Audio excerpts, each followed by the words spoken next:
अर्जुन के जीतने में एक ही रोड़ा है, एक ही व्यक्ति है जिससे माधव को भी लगता है कि ये शक्तिशाली रहा तो मेरा दोस्त, मेरा भाई युद्ध हार सकता है। भगवान ने उसे कितने प्रेम से टैकल किया है। राजनेताओं को सीखना चाहिए, कृष्ण से कूटनीति सीखनी चाहिए। जब संधि फेल हो गई और युद्ध लेकर माधव लौटे तो विदुर के घर पर सुबह ही सुबह कुछ मेहमान आए, कृष्ण से मिलने आए। हम भी कहीं ठहरते हैं तो नगर के लोग मिलने आ जाते हैं, महत्वपूर्ण लोग मिलने आते हैं कि कुमार विश्वास है तो हम सब कवियों से मिलने लोग आते हैं। तो विदुर के द्वारपाल ने कहा कि अंगराज कर्ण आए हैं। विदुर ने पूछा कि क्या मुझसे मिलना चाहते हैं? उनसे कहिए राज्यसभा में मिले, अब मैं अपने अतिथि के साथ व्यस्त हूं। और अतिथि भी कौन? माखन चोर। द्वारपाल ने कहा जी नहीं, वो आपसे मिलना नहीं चाहते, वो आपके अतिथि से मिलना चाहते हैं। कृष्ण ने कहा उन्हें आदरपूर्वक अंदर लेकर आओ। कर्ण आए, कर्ण ने प्रणाम किया। युद्ध में दुर्योधन की पराजय हुई हो चाहे कुछ भी हुई हो, महाभारत के जिन चरित्रों में से एक चरित्र पर मैं अंदर तक फिदा हूं उनमें से एक कर्ण भी है। क्या योद्धा है, क्या अद्भुत। आहा, कृष्ण मुस्कुराए। कर्ण के चेहरे पर दुख और पश्चाताप का भाव था। कर्ण ने हाथ जोड़कर कहा माधव, मैं कल राज्यसभा में आपके साथ हुई बदतमीजी के लिए अपने मित्र दुर्योधन की ओर से आपसे क्षमा मांगने आया हूं। भगवान ने कहा ईश्वर तुम जैसा मित्र सबको दे जो इतने बड़े अपराध के बाद भी क्षमा मांगने के लिए आ जाता है, ऐसा मित्र सबको मिले। कर्ण ने कहा कि अगर आप मुझे थोड़ा सा भी माधव प्रेम करते हैं तो मेरे मित्र को क्षमा कर दीजिए। उसने गलती की, उसे दूत के साथ ये व्यवहार नहीं करना चाहिए था और आप जैसे दूत के साथ तो सोचना भी नहीं चाहिए था। भगवान ने कहा मैं उसे माफ कर दूंगा, लेकिन एक शर्त है कर्ण। अंगराज ने कहा कि इसी क्षण मैं आपको अंग प्रदेश का राज्य दे देता हूं, मेरा शरीर ले लीजिए पर मेरे मित्र को माफ कर दीजिए। कृष्ण ने कहा शरीर देने की इतनी उतावली में मत आओ अंगराज, समय तय हो चुका है, सबको देना पड़ेगा, तुमको भी देना पड़ेगा, सबका तय हो। कर सकते हो तो इतना करो, अब मैं वापस पांडवों के पास जा रहा हूं, हस्तिनापुर की सीमा तक मुझे छोड़ के आओ। उसने कहा इससे बड़ा सौभाग्य क्या होगा कि मैं आपको छोड़ने चलूं? आइए मेरे रथ में बैठिए। कृष्ण ने कहा कि ठीक है, मैं तुम्हारे रथ में बैठ जाता हूं। आपकी कार में कोई बहुत बड़ा आदमी बैठने लगे तो कभी भी ड्राइवर से गाड़ी मत चलवाना। ड्राइवर से कहना तू नीचे उतर, सवार बहुत बड़ा है, अब ड्राइव मैं करूंगा, गाड़ी खुद चलाना सदा। कर्ण ने अपने चालक से कहा कि नीचे उतर, इस रथ पर त्रैलोक्य का स्वामी बैठने वाला है, ड्राइव मैं करूंगा। और कर्ण तो ड्राइवर का ही लड़का है, सूत पुत्र है, उसको तो आता ही है रथ चलाना, और रथ चालक का बेटा है। कर्ण रथ चलाने लगा। भगवान पीछे से उतरकर कर्ण के पास आकर बैठ गए और थोड़ी देर बाद उसका रथ छोड़कर उसे अपने रथ पर बिठा लिया। वहां भी वही रथ चलाने लगा। अब भगवान ने उससे बातचीत शुरू की। देखिए कितने बड़े कूटनीतिज्ञ हैं ये कन्हैया, दिखते भोले हैं लेकिन परम चालू। इनको पता था कि एक ये आदमी है जो फजीता करेगा, इसका मनोबल तोड़ो। पहली बार कर्ण को यह पता चला जो भेद उन्होंने बताया। हरि बड़े प्रेम से कर धर कर ले चढ़े उसे अपने रथ पर। रथ चला परस्पर बात चली, शमदम की टेढ़ी घात चली।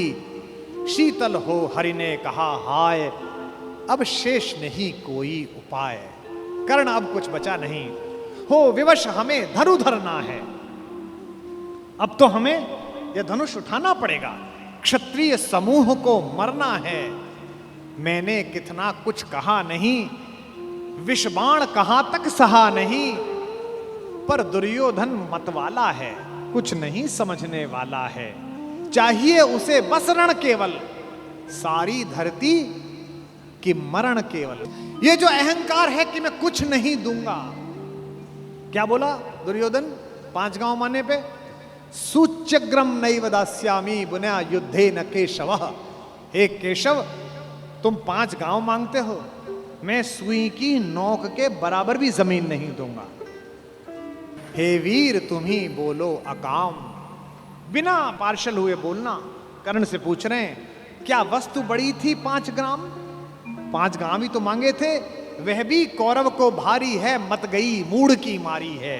दुर्योधन को बोधू कैसे, इस रण को अवरोधू कैसे? सोचो क्या दृश्य विकट होगा रण में जब काल प्रकट होगा।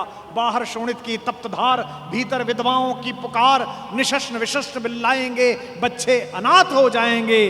चिंता में क्या और करूं, शांति को छिपा किस ओट धरूं। सब राह बंद मेरे जाने, अब पासा फेंका। पहले तो माहौल बनाया कि तुम सब मरोगे बेटा, तू भी मरेगा और तेरा यार भी। एक तरीका है बचने का, सब राह बंद मेरे जाने। हां एक बात है, यदि तू माने, देखो कैसे फुसला रहे हैं, तो शांति नहीं जल सकती है, समरागनी अभी टल सकती है। पा तुझे धन्य है दुर्योधन, तू एकमात्र उसका जीवन, तेरे बल की है आस उसे, तुझसे जय का विश्वास उसे। तू संग न उसका छोड़ेगा, वह क्यों रण से मुंह मोड़ेगा। जब तक तू उसके साथ है वो लड़ाई नहीं छोड़ सकता। बस ऐसा कर, तू उसे छोड़ दे। क्यों? क्या अघटनीय घटना कराल।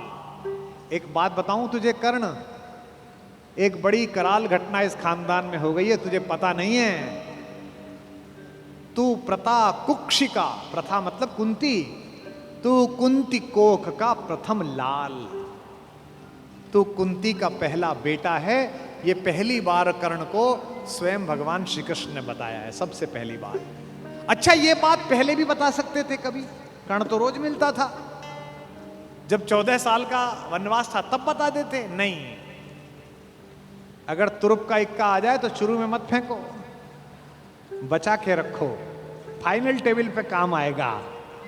अब कर्ण को बता रहे हैं कि तू तो कुंती का लड़का है, पनसूत अनादर सहता है, कौरव के दल में रहता है, किस्मत के फेरे में पड़कर का प्रेम सदा बसा दुश्मन के घर, निज बंधु मानता है पर को कहता है शत्रु सहोदर को। पर इसमें दोष न तेरा है, तेरा कोई दोष नहीं है। अब कहा मान इतना मेरा, अब इतनी मान, चल होकर संग अभी मेरे, जहां 5 भ्राता तेरे। कहते हैं एक काम कर, अब मेरे रथ पे से उतरी मत, अब मैं हाँक रहा हूं और सीधा वहीं जाकर रुकेगा जहां तेरे 5 भाई हैं। जिसको जिंदगी में किसी ने भाई नहीं कहा, जो मां की एक पुकार के लिए जीवन भर तरसा है, उसको जिंदगी का सबसे बड़ा प्रलोभन दे रहा है हमारा कान्हा। क्या कह रहा है? बिछुड़े भाई मिल जाएंगे, सब मिलकर मोद मनाएंगे। कुंती का त्यू ही परम तने ज्येष्ठ, बल बुद्धिशील में परम श्रेष्ठ। और क्या करेगा? पद त्राण भीम पहनाएगा, भीम तेरे को चप्पल पहनाएगा। कैसे कैसे लालच है, कैबिनेट मिलेगी,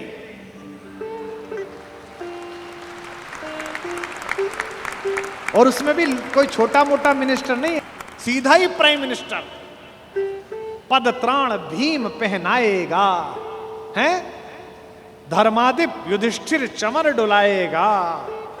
तेरे दरबार के बाहर कौन खड़े होंगे? पहरे पर पार्थ प्रवर होंगे। जो तेरा दुश्मन है, तेरा छोटा भाई अर्जुन, ये तो तेरा एनएसजी कमांडो बनेगा। पहरे पर पार्थ प्रहर होंगे, सहदेव नकुल अनुचर होंगे। सब लोग तुझे पहचानेंगे, असली स्वरूप को जानेंगे। खोई मणि को जब पाएगी, आखिरी दाव जो मारा है, खोई मणि को जब पाएगी, कुंती फूली न समाएगी।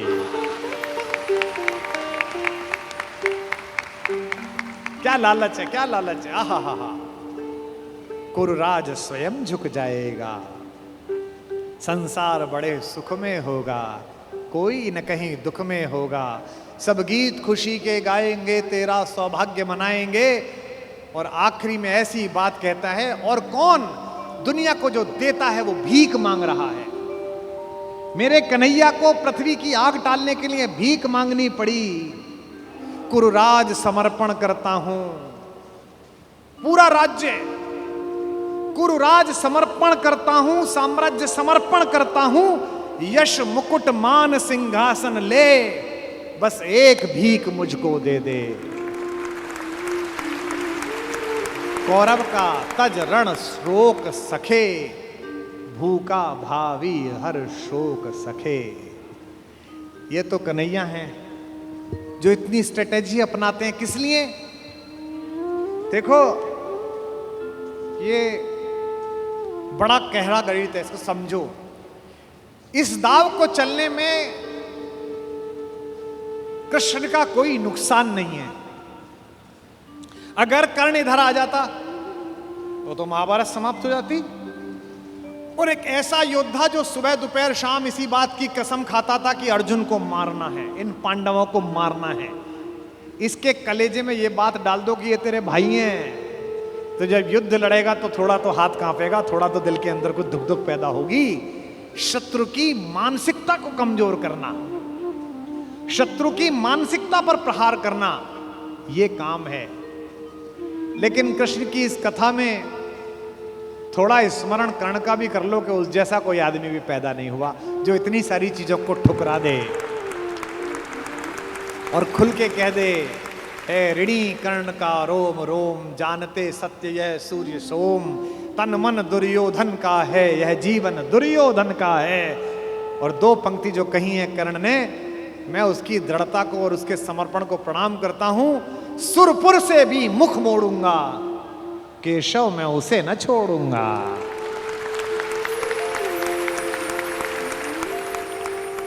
ये जो चरित्र है कृष्ण का योजना बनाने का, पहले कुंती को भेजा, जाओ बता के आओ कि तुम उसकी मां हो। मां ने कहा कि तू वापस आ जा, तो उसने एक वरदान दिया मां को। मां ने कहा, अभिलाष लिए तो बहुत बड़ी आई थी, पर आस नहीं अपने बल्कि लाई थी। था एक भरोसा यही कि तू दानी है, अपनी अमोघ करुणा का बड़ा अभिमानी है। उसने भी कहा, मां मैं तुझे वचन देता हूं कि तेरे 5 बेटे जीवित रहेंगे।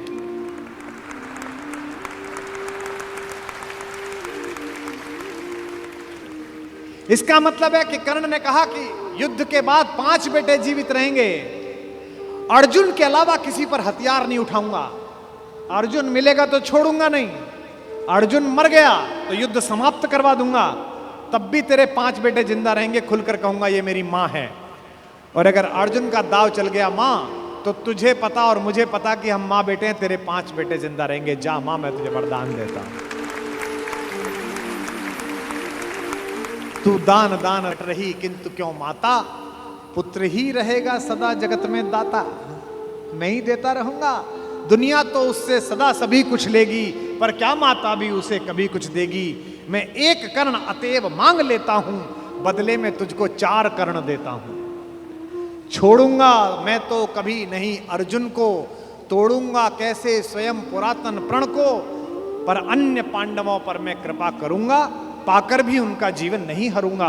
और जिन्होंने महाभारत पढ़ी है उन्हें पता है कि जब कर्ण सेनापति बना, उस दिन उसने 4 पांडवों को 5 बार पकड़ के छोड़ दिया। भीम तो उसके रथ के आगे आके नृत्य करने लगा, गुस्से में रोता हुआ कि मुझे अपमानित करके छोड़ता है, मैं क्षत्रिय हूं, मेरा वध कर मुझे मार दे। और गालियां बकने लगा, तू सूत का पुत्र है, तुझे क्या पता कैसे लड़ा जाता है। भीम के रथ को तोड़ दिया अपने तीरों से कर्ण ने। उसी कर्ण को इन्होंने, जो पीछे खड़े मुस्कुरा रहे हैं, बिना शस्त्र के मरवा दिया। उसके हाथ में कोई धनुष नहीं और मरवा दिया। अर्जुन से कहा, मार, अभी मार। आपको लग सकता है कि ऐसा क्यों हो गया। यही कृष्ण हैं जो कूटनीति को इस प्रकार नियोजित करते हैं कि उसका तर्क भी साथ साथ देते हैं। रश्मिरथी में मेरे पिता में मेरे बाबा हमारे खानदान के बड़े दिनकर कहते हैं कि विपद में कर्ण को यो ग्रस्त पाकर, सराशनहीन अस्तव्यस्त पाकर, जगाकर पार्थ को भगवान बोले, खड़ा क्या देखता है मौन भोले। सराशन तान, बस यही अवसर यही है, तान मार इसको, घड़ी फिर और मिलने की नहीं है। विषख कोई बाण, बाण कोई गले के पार कर दे, अभी ही शत्रु का संहार कर दे। क्या कह रहे हैं कृष्ण? सोचो क्या कह रहे हैं। धर्म की धुरी लाने वाले, जिन्होंने पैदा होने से पहले यह कहा था कि भैया जब जब धर्म की हानि होगी तब तब मैं आऊंगा। यदा यदा ही धर्मस्य ग्लानिर्भवति भारत अभ्युत्थानम अधर्मस्य तदात्मानम सृजाम्य। हम धर्म की स्थापना के लिए आए हैं और निहत्ते को कह रहे हैं मार मार मार। ये क्या है? ये अधर्म है कि धर्म है? अब मैं तर्क दे रहा हूं कृष्ण की ओर से, जो कृष्ण ने उस समय तर्क दिए होंगे। कहते हैं श्रवण कर विश्व गुरु की देशना यह, विजय के हेतु आतुर ऐषणा यह। सहम उठा जरा कुछ पार्थ का मन, विनय में ही मगर बोला अकिंचन। नरोचित किंतु क्या यह कर्म होगा, मलिन इससे नहीं क्या धर्म होगा। हंसे केशव वृथा हट ठानता है, अभी तू धर्म को क्या जानता है। कहूं जो पाल उसको धर्म है ये, मैं जो कह रहा हूं वो कर। हनन कर शत्रु का सत्कर्म है ये। क्रिया को छोड़ चिंतन में फंसेगा, उलटकर काल तुझको ही घसेगा। ये जो हमको सिखाते हैं कि हम दूसरे की सीमाओं का अतिक्रमण करके घर में जाके ना मार के आए, इनको पूछो कि जिस समय हिंदुस्तान के चौराहों पर बम फटते थे, इनको पूछो कि जम्मू कश्मीर में जाते हुए हमारे सीआरपीएफ के जवानों के मुंह पर मतदान के समय जाते हुए ये लफंगे चांटे मारते थे। इनको पूछो कि पड़ोसी के भीख मिले हथियारों से हिंदुस्तान की मां बेटियों को आतंकित करने वाले और केसर की क्यारी में बारूद भरने वालों को सीमा के अंदर पार घुस के मारा जाए कि ना मारा जाए। देश का एक एक बच्चा कहेगा कि मारा जाए। नहीं जब पार्थ को देखा सुधरते, हृदय में धर्म का टुक ध्यान धरते, समय के योग्य धीरज को संजोकर कहा राधे ने गंभीर होकर। अब कर्ण बोला, हर पापी, हर अनाचारी, हर दुष्ट जिसने दुष्टता में साथ दिया है वो ज्ञान देने लगता है। भूल गया अर्जुन के कौन ज्ञान दे रहा है। अर्जुन के अंदर भक्ति, मनुष्यता, भावना सब पैदा हो गई। नरोचित धर्म का कुछ काम तो लो, बहुत खेले जरा विश्राम तो लो। फंसे रथ चक्र को जब तक निकालूं, धनुष धारण करूं, प्रहरण संभालूं। रुको तब तक चलाना बाण फिर तुम, हरण करना कर सको यदि प्राण तुम। नहीं अर्जुन शरण में मांगता हूं, समर्थित धर्म से रण मांगता हूं। कर्ण कहता है कि धर्म से युद्ध करो। कृष्ण मुस्कुराए कि बेटा अब फंसा के, अब मैं तुझे धर्म समझाता हूं, है ना। उपस्थित देख हो न्यायार्थ हरि को, निहारा पार्थ ने हो खिन्न हरि को। अर्जुन का तो सॉफ्टवेयर हैंग हो गया। इसे मारूं कि ये जो कह रहा है धर्म वो पालूं। और जब सॉफ्टवेयर हैंग हो जाए तो क्या करना चाहिए? जब तुझसे ना सुलझे तेरे उलझे हुए धंधे, भगवान के इंसाफ पर सब छोड़ दे बंदे। खुद ही तेरी मुश्किल को वो आसान करेगा, जो तू नहीं कर पाया वो भगवान करेगा। उपस्थित देख यो न्यायार्थ हरि को, निहारा पार्थ ने हो खिन्न हरि को। मगर भगवान किंचित भी न डोले। अभी तक तो हंस रहे थे, मुस्कुरा रहे थे, करते मार। जैसे ही कर्ण ने धर्म बोला, भगवान के अंदर से आग निकली। कुपित हो वज्र सी यह बात बोले, प्रलापी हो उजागर धर्म वाले, बड़ी निष्ठा बड़े सत्कर्म वाले। मरा अन्याय से अभिमन्यु जिस दिन, कहां पर सो रहा था धर्म उस दिन।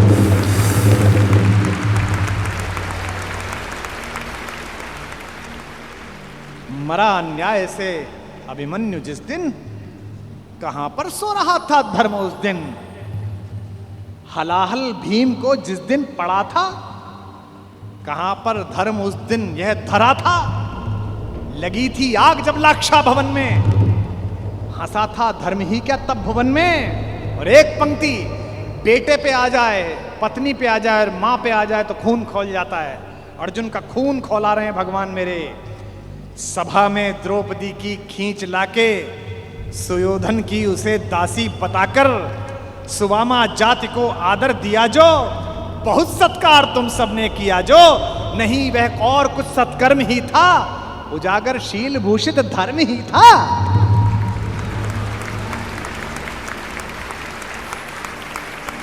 जिस दिन एक रजस्वला बेबस महिला को बाल से खींचकर तेरे दोस्त का नीच छोटा भाई लाया था, और तेरे उस तथाकथित मित्र ने अपनी जंघा पर हाथ मारा था कि यहां बैठेगी, उसी दिन तय हो गया था कि इस जंघा पर धर्म युद्ध के खिलाफ चोट पड़ेगी। जो युद्ध जानते हैं वो सब जानते हैं। जुए में हार कर धन धाम जिस दिन, हुए पांडव यति नष्काम जिस दिन, चले वनवास को तब धर्म था वह, शकुनियों का नहीं अपकर्म था वह। और कोई अपकर्म नहीं होता।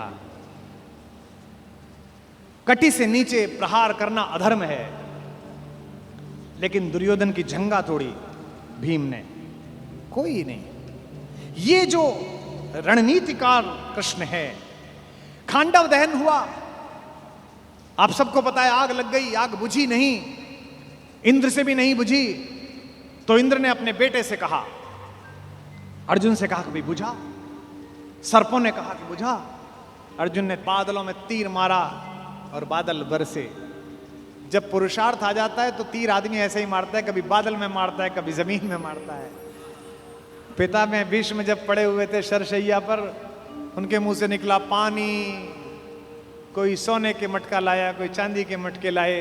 उन्हें अर्जुन की तरफ देखा कि पड़पोते पानी। अर्जुन ने तीर मारा पृथ्वी पे। कुरुक्षेत्र चले जाइए, आज भी आपको मिल जाएगी वो नदी जहां जमीन का स्तर तक, वहां तक तीर गया। और साइंस देखिए तीर की, ड्रिलिंग देखिए कि उतनी ही तेजी से गया और धार उतनी ही आई जो पिता में भीष्म के होठों तक आई। आज भी अर्जुन के तीर से निकली हुई इस नदी को हमारे उत्तर भारत में बाण गंगा कहा जाता है। कभी दर्शन करके आइए उस नदी।